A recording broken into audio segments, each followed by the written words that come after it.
Hey, what is up guys, MKBHD here, and it's only October, but I would say it's been a pretty quiet year so far for LG. But this is, for sure, their most underrated phone out right now. This is the LG V20. I don't know if you remember it, but back when Android 7.0 was first announced, it was this phone sitting down at the bottom of that website, advertising that it would be the first one out the box with Android 7.0 Nougat installed. Not a Nexus, not a Pixel phone, but this one. And it still is, it's a thing now. So the hype has died down a little bit and it's been a little bit quieter, but the V20 is a really good phone from LG. So these are the 5 best things about it. Number 5 is the DAC. So this phone has a headphone jack, which we won't be able to take for granted much longer. But the DAC behind it is not just your normal, typical digital to analog converter. So the V20 is rocking a 32-bit hi-fi quad DAC for significantly improved headphone and speaker audio performance. Now the speakers themselves I wouldn't say are extraordinary. I mean, one of them is front facing and they do get pretty good and loud. So if that's something you care about, that's a good sign.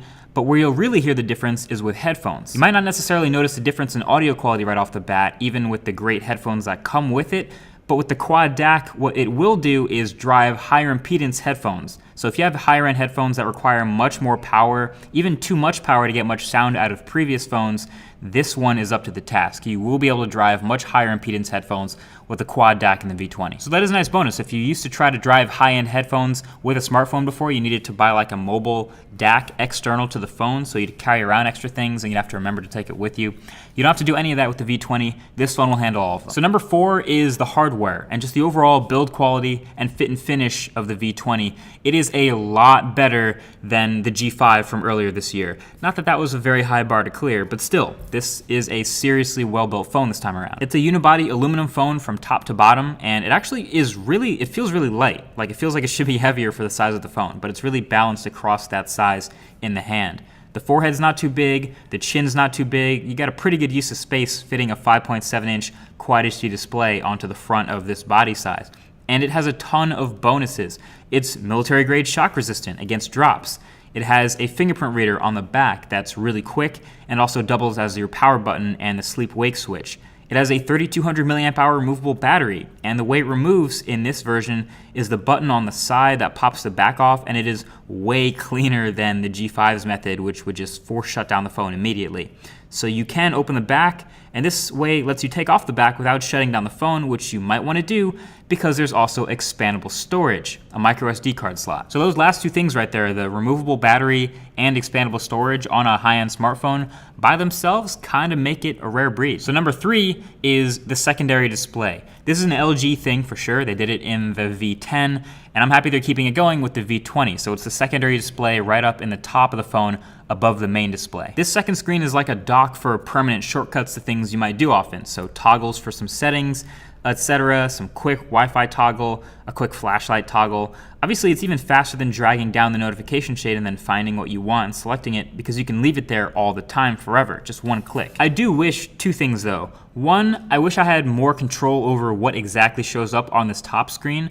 If I had it my way, I would have just one top screen permanently, no swiping at all, and then I would just have this as a mixture of some apps and some shortcuts. So I'd have some of my favorite apps to launch all the time and some of my favorite quick settings toggles. Like I'd have my favorite Twitter app, I'd have Phoenix up here, I'd probably have a camera app shortcut, but I'd also have like a Wi-Fi toggle, a Bluetooth pair button, probably a flashlight. But as of right now, it's just whatever LG sees fit. And the other thing is I'm still not sure about the position of the screen on the top of the phone. Especially for people with smaller hands than me, this is not easy to reach, and if you're trying to make it a shortcut thing, you want to make it as accessible as possible. So I don't know, maybe put it on the bottom of the phone, maybe try another location other than up at the top above everything, which is kind of a stretch for most people, but that's just me. All right, so the number 2 best feature in the V20 is these dual cameras on the back. So this is also a very LG thing. They've been doing it before. So no, the iPhone's not the first one to do dual cameras. In fact, this one's not the first one. LG did it in previous phones with their G5. They did it in the V10. And I've done an entire video explaining all of the way dual cameras work in smartphones, what they do, why they're useful. So I'll leave that video linked below the like button if you want to check it out. For those unfamiliar, the V20 is rocking one 16 megapixel regular field of view camera and one 8 megapixel 135 degree super wide angle camera. So yeah, every phone with dual cameras seems to have a different way of utilizing them, and this LG way is pretty much purely for recreation. Sometimes for utility if you're really close to a subject and you want to get zoomed out wide, But the imagery from the second camera doesn't really get used to supplement the image from the first camera or vice versa. They're totally independent cameras which you can switch between to get a different look.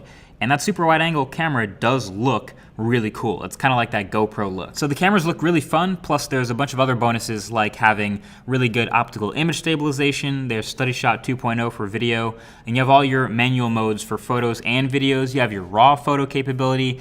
You have your improved microphone for better sensitivity for recording audio in like loud environments. So in general, this is shaping up to be a pretty great Android smartphone camera. And then last but not least, the number one best feature of the LG V20 is the software. This is, like we mentioned earlier, the first phone running out the box Android 7.0 Nougat, which is an interesting choice because this one's already skinned. So it's Android 7.0 Nougat with the LG UI on top of it. And we're gonna see more Android 7.0 unskinned on some phones coming up very soon, but until then, we still get to see plenty of Nougat's features in action. So there's Google's in-app search, which lets you search your entire phone through all the apps installed.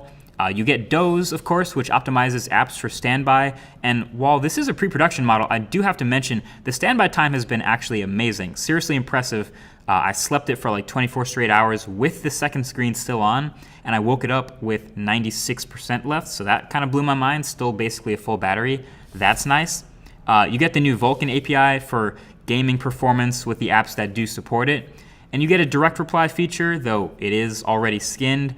And you get the multi-window multitasking, although that's already skinned too. So believe it or not, you might have noticed this already. You get the choice to have no app drawer and just have all your icons spread out across your home screens like it in, I guess, like an iPhone. But that's not a requirement of Android N or anything. That's just an option here. Like Pixel Launcher is still a thing, don't get worried. But I thought that was pretty interesting. And performance throughout the whole OS, as you can see on the phone, has been pretty solid. So this turned into a pretty complete package as far as Android smartphones go. You know, the specs: Snapdragon 820, Adreno 530, 4 gigs of RAM, 64 gigs of storage before you expand it, Quick Charge 3.0, USB Type-C. I mean, it's all there. It's still very LG, meaning the cameras at the back are still that LG style with the dual cameras. It's still got that second display up at the top, and you can only let LG choose what can go there when, and all the other things like the skin that's on top of the software. But as of right now, this is still the only phone that you can get out the box with Android 7.0 Nougat, and it turns out to be a really good one, so I wouldn't turn you away from it. You should check it out. I'll link it below. That's pretty much it. Thank you for watching, and I'll talk to you guys in the next one. Peace.